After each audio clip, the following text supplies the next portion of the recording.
Come on, babe, why don't we paint the town?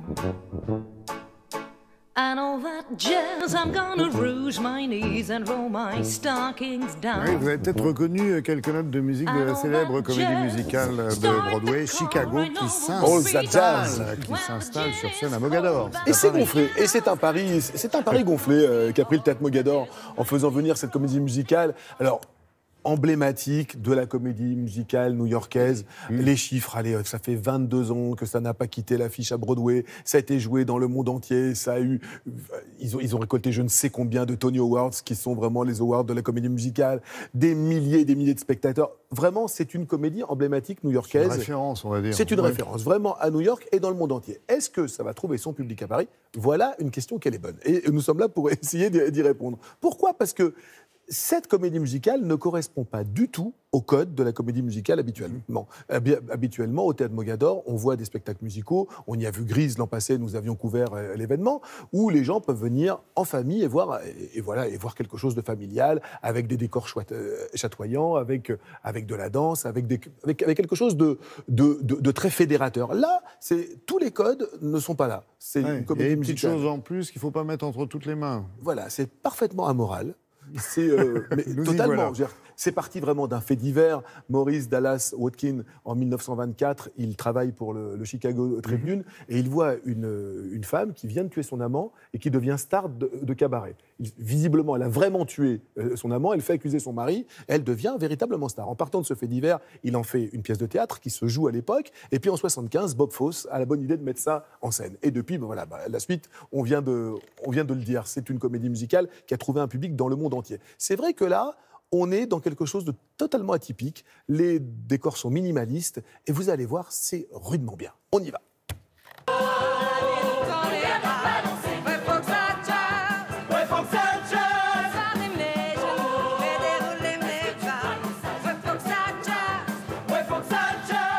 Chicago, c'est l'histoire de deux meurtrières à Chicago dans les années 20.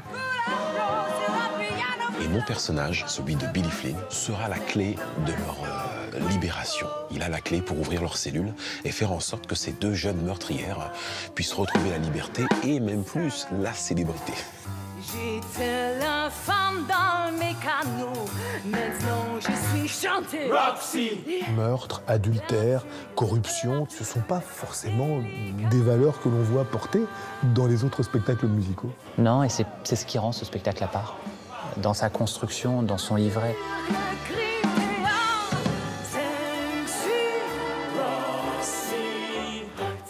J'ai lu à droite et à gauche que ce spectacle pouvait faire écho à l'image de l'Amérique de Donald Trump. Oui, mais c'est un peu facile, mais oui, on retrouve les travers des États-Unis, la manipulation des médias, la manipulation de la justice. Mais au-delà de ça, il y a aussi un thème très fort, le rôle de la femme. Ouais, faut que ça jazz, démarre vite. Je connais un coin dément où l'alcool coule à flot sur un piano brûlant. Jouer une femme aussi peu morale, Mais ça s'aborde comment? Mais ça, c'est votre avis. C'est une femme qui vit dans des années très compliquées pour la femme et qui trouve des moyens pour s'en sortir, pour ne pas sombrer, pour exister, sans être la femme d'eux, la fille d'eux, la putain d'eux, parce qu'à cette époque-là, c'était ça. Donc moi, la moralité, je trouve qu'elle en a. Les costumes 3 pièces collés montés, Vanderbilt doit aimer, je m'en contrefiche. La mise en scène est de Bob Fosse. Jouer avec un décor aussi minimaliste. Oui. Est-ce que ça ne demande pas encore une plus grande performance à l'acteur? Mais tout est là, tout est là. C'est-à-dire qu'un simple mouvement comme celui-ci prend tout de suite une dimension exceptionnelle parce que ça ne bouge pas derrière. Et chaque mouvement de danse, de tête, de regard, de doigt donne tout de suite une dimension exceptionnelle.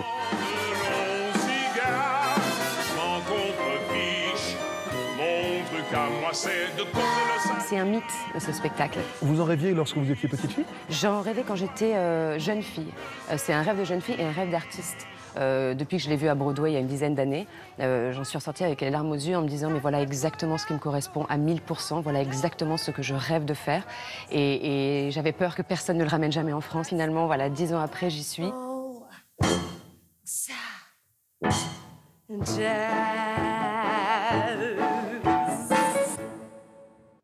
Et qu'avait-elle sur le front, cette magnifique Sophia?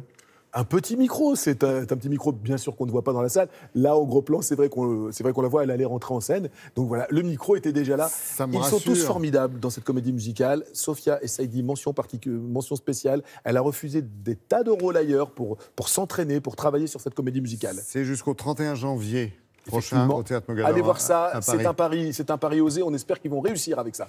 Autre information. Les Voix pour l'Espoir, tous les ans, un concert qui est donné à l'Olympia, organisé par notre consoeur Laurie Choléa contre le cancer, et là contre le cancer du pancréas. Le 1er octobre à l'Olympia, une pléiade d'artistes, et pas des moindres, seront là. Allez-y, c'est pour la bonne cause. Merci Fred.